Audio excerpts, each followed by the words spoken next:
I always like dramatic entrances. Hi, everybody. Do you like my dramatic entrance? Hold on, I want to burn my hair. Hello, hello.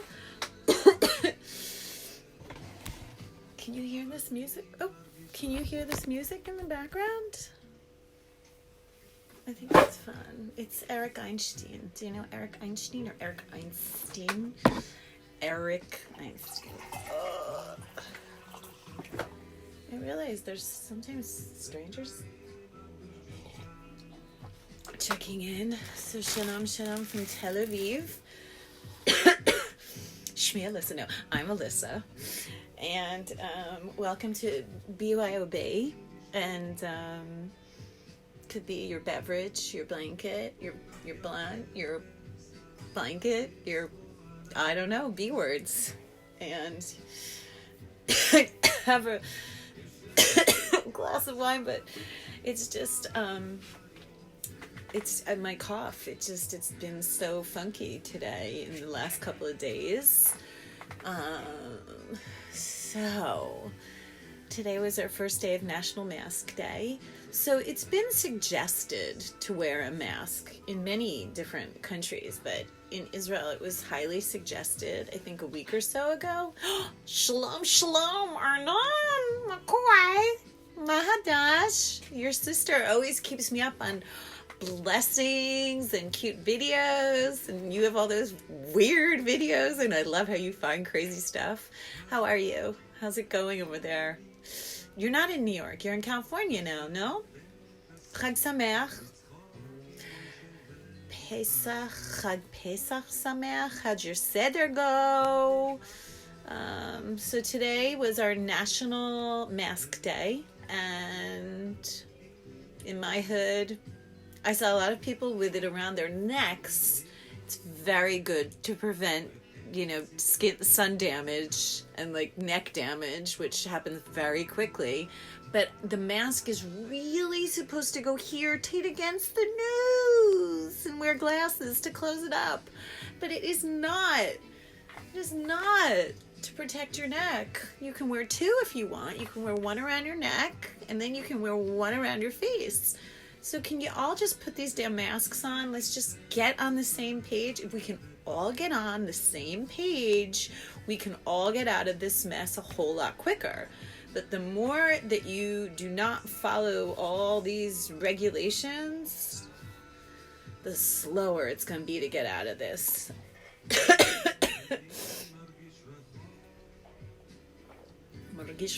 What's he saying, Arnon, at the end? I don't know. What does he say, Arnon? Can you hear it? Can you hear the Eric Einstein? Why can't they just let me do that? Just once in my lifetime. I just want to be like, I practiced it for years. So yeah, took my little walk. It was good. I guess, it's like, you just got to give your brain a couple of breaks here. It's really, it's a lot. And, every day I'm on this like schedule to help me to like stay normal in my solitary confinement. But the schedule really helps, to get my 1 hour of sun and do some exercises and then walk. And like today really pissed me off. It was like, there was a park, and I keep seeing this park with, people, but this was like crazy. It was like 10 children playing, no adults, nothing. It was as if, the kids don't have school, but that there's a reason. There's a pandemic. That doesn't mean you send your kids out to the park to play in parks that are closed. Parks and beaches have been closed for weeks. I would love to go to the beach, and it's not just about the 100-meter. It's about that they're closed, and I'm just listening to the rules. It's all you have to do. It's so basically simple what one needs to do to like help close this, but it's just not happening. So I didn't really know what to do. It's the same kids I spoke to the other day, like, because there's tape. There's hazard tape all around the park, and they're breaking the hazard tape. It's so crazy. Ludicrous, would that be the word? And then I saw like this police kind of showed up right in front of me, and and it was so crazy. Also, the policeman came toward me with no mask on, and I'm like, hey, and I'm like, and he was like, oh, sorry, and I'm like, no, you're the police. Just like the president, the prime minister, and the Ministry of Health. Like, you cannot keep asking the citizens to do certain things if you yourself don't follow it. So the idea that the policeman has his mask around his neck, and then when I go to talk to him, he comes at me. What, mommy? What, mommy? My mommy? My mommy? I'm like, mask. So it's a little weird. But so, by the way, the police are really out there, you guys, undercover, and they're going, like, I guess people were calling in because they, like, I didn't hear anything, but they were like totally inspecting this apartment. I found the most beautiful street near me. I love it, and it's open and wide, and I just feel like the more that you have the space, the better it is that shared air is lowered. Listen, I have a mask on. I need a mask all the time, and no matter what time anybody gets out of this, I'm going to be a month more than everybody else because like that I'm just coughing and I can't seem to get rid of this, and I'm exhausted. But well, good news, everybody, all the weight I lost, I've gained. Yes, this damn matzo crap. Well, what did we do today? Today we made caramel because a friend of mine posted about matzo crack. What is matzo crack? Matzo crack is made up of caramel and chocolate, and it's on matzo. I'm not a big fan of matzo. Well, anyway, so what I did is first I made caramel, but I went to taste it and I burnt. Can you see it? Wait, can you see? I don't know. But anyway, I totally burned my finger. It really hurts because it's candy, and it just caught my finger. It was awful, and so I burned my finger making matzo crack. I love calling it matzo crack. There's Christmas crack too, which is much more tasty because who needs the matzo? My friend Virginia makes crack. She makes the best Christmas crack ever. So I had the caramel. So then I made like little pieces of the matzo crack. And then what I did is I was like, what do I need the matzo? I can't stand matzo. So I took almonds, and I took the caramel, and I took the dark chocolate. Yes. And I made candy. I love it. I made my own candy, like Barton's candy. By the way, in Israel, we don't get great Passover candy. We don't have the Joya Jello rings. We don't have the chocolate covered mints. I guess we have macaroons, but since I haven't been to a store and had access to a thing, whatever has showed up at my door, I've been making the best of it. But thank God someone brought me almonds. Hey, y'alls. We still have to talk. How are you? How's your dad doing? Happy Chag Pesach Sameach. How'd your Seder go? Rach said she wants to be in quarantine with me. What do you think? Do you think we'd kill each other? I don't think so. We'd probably just be laughing a lot. Maybe we drink a little bit, dance, have some music. Probably. Is she a good cook? I think she's a good cook, isn't she, Eels? So what was today's movie? Oh my God, you guys. I don't know if you're into fashion. You gotta watch it. Apple TV is now giving away free.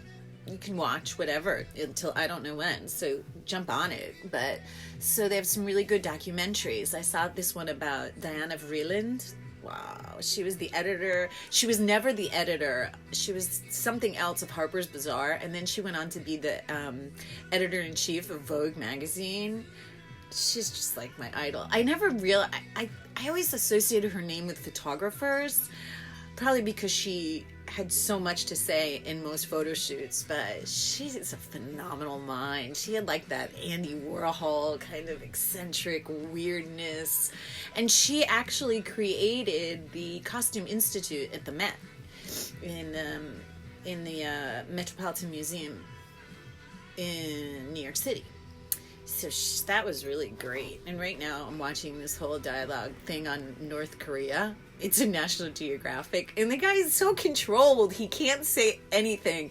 He turns 75. They brought him a cake, but like everything he has to be like, well, it's like he went to a school and the people were like, the kid, it was like little robots. It's just really bizarre because from the very beginning, they asked him, do you have a Bible? It was a very controlled trip. Let's just say that in Israel, that probably doesn't happen. Does it? Maybe if you're anti-Israel, it happens. I don't know. But it was weird. You know, he's an American he was British, but he's acting as American, I guess, because he's representing National Geographic. But, you know, it was really interesting. So, what else can I make? I have a can of pineapple. I don't eat unhealthy stuff. I don't eat white sugar. And so a package was given to me because I've been sick. It's actually a really, really, really cool concept. I didn't really talk about it, but because I've been so ill and not able to get to stores, it just really wasn't working. Here and there people would bring stuff, but like someone needed to bring like a massive amounts and like for Pesach. And Arnon, you would love this. It was like, I have a picture of everything. It just made me cry, but everything makes me cry lately. And it was as if I was an Israeli and I was going kosher for Pesach. Maybe I had been in the army, and probably things that you grew up with that would be like, oh, can you explain this to me? Does this need refrigeration or not? I think it's too late for that. But we used to drink boxed milk in Mexico. It was so delish. But I don't even drink milk. But what the hell? Why not? I have milk. I have white sugar. So, hi, Rich. You're back. Sorry, you're back. That was kind of gross. It's like choking on a cough.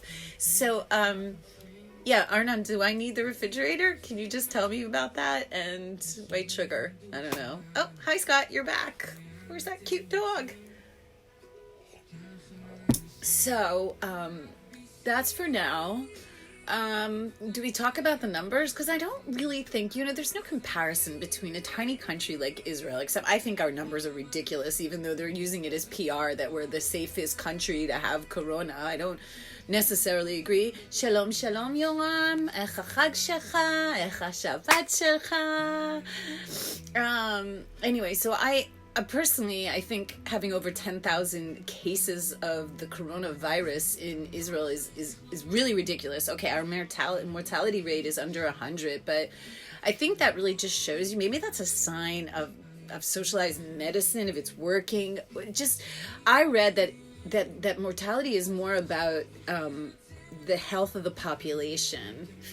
I've talked about it. So like America, it's like kind of scary, the health of the population of America. Underlying causes, diabetes, heart disease, that kind of stuff. So I have no blessings, everybody. Tomorrow I'll try for the wine. I'm just really trying to recover myself, and it's just getting harder and harder, and I don't know if it's mind or body or physical. I'm back. I'm sorting through lost photos. Oh, did you get any Lehigh stuff? Do share. We had a reunion. It was Brenda, Lynn, Heather, and I, but I'm not allowed to share photos. It was a very, very, very, very funny and silly and wacky conversation. You knew all four. Did you ever know four of us together? Yeah, we were not accepted into sororities. We were not the most well-liked gang. Rich, when I went into the sorority during Rush, so I went to a school, a college with how many was it? 32 fraternities. I think it was AO Pi, which was really not my cup of tea, but something happened that when I walked in the sorority, I had my pretty little Benetton outfit on, that I had pulled some ribbon that caused all of the decorations to fall down. It was so funny.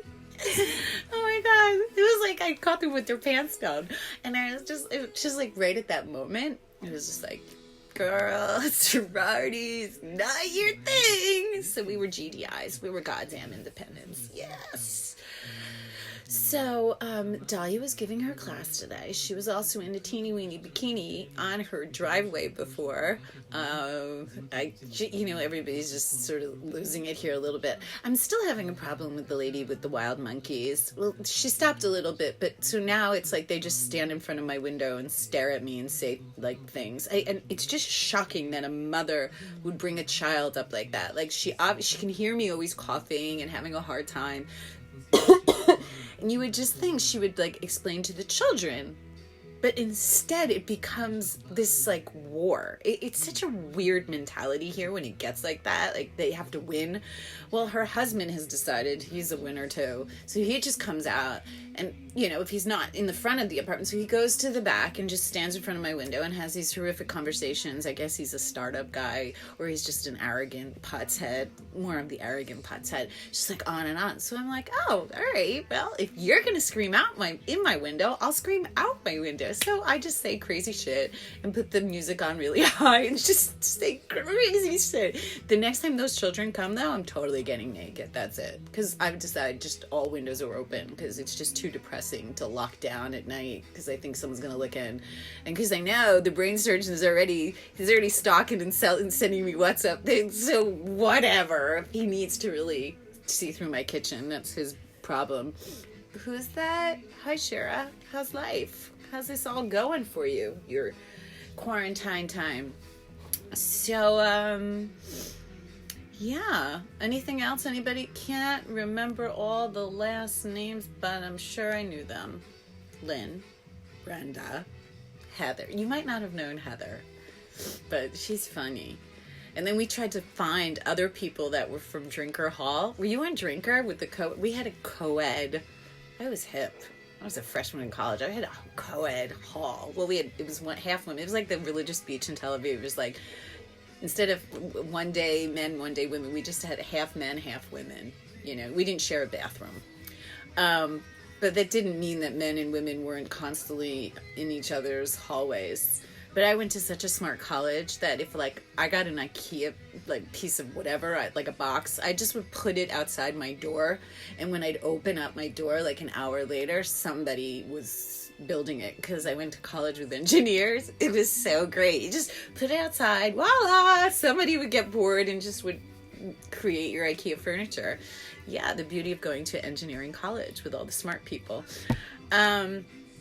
So that's about it, everybody. I think I'm good. I think I've done my duties and I showed up and I made we've had some drama here. So I hope everybody, oh my gosh, how could I have forgotten my bunny ears? It's Easter. I don't see a lot of my Easter friends here, but happy Easter, everybody. I hope you have a wonderful... Hi, Paulsy. Yeah, we got it. I just had a whole Lehigh discussion, dude. Wow, my friend Paul's having a heavenly quarantine. He's on boats. He's seeing sharks. He's on the water. Inga's making bread. I couldn't watch it anymore. Hi, everybody. So... yeah, so I just want to wish everybody a happy Easter Bunny. I was actually listening to the Cardinal from St. Cathedral in New York City. I was listening, and it was interesting what he had to say. Listen, it's just so heavy for all religions and faiths, and it's so crazy. It's Passover and Easter, and we're all home, and it's supposed to be this happy, joyous time. Lemons. Oh, wait, what are you writing? Lemons and I can't see. Ugh. I can't see, dude. Paul. So, yeah, so everybody have a beautiful Easter. It's such a beautiful time of the year. Have a great Passover. Right now we're in Chol Hamoed, which is the first day and the last day of Passover. You have 2 Seders. Did you know that? And in between, they're called Chol Hamoed, the days in between Chol Hamoed. If someone wants to translate Chol Hamoed, they can. But usually it's called fun days in Israel for the whole country's on vacation. But now we're just all in quarantine. So anyway, Have a great night. I'm so tired. I'm going back to sleep or watch the North Korea documentary. And I just want to send everybody how baby nashikot. Nashikot are kisses. And amona hava. And ahava is not just a moisturizer. It means love. Ahava means love in Hebrew. So wishing you all a beautiful night. Laila Tov. A great Easter Sunday. Yom Tov. Easter. No, I forgot what that's called. And I'll see you tomorrow night, same time-ish. Alrighty, everybody. Be well, take care, stay safe, stay sane.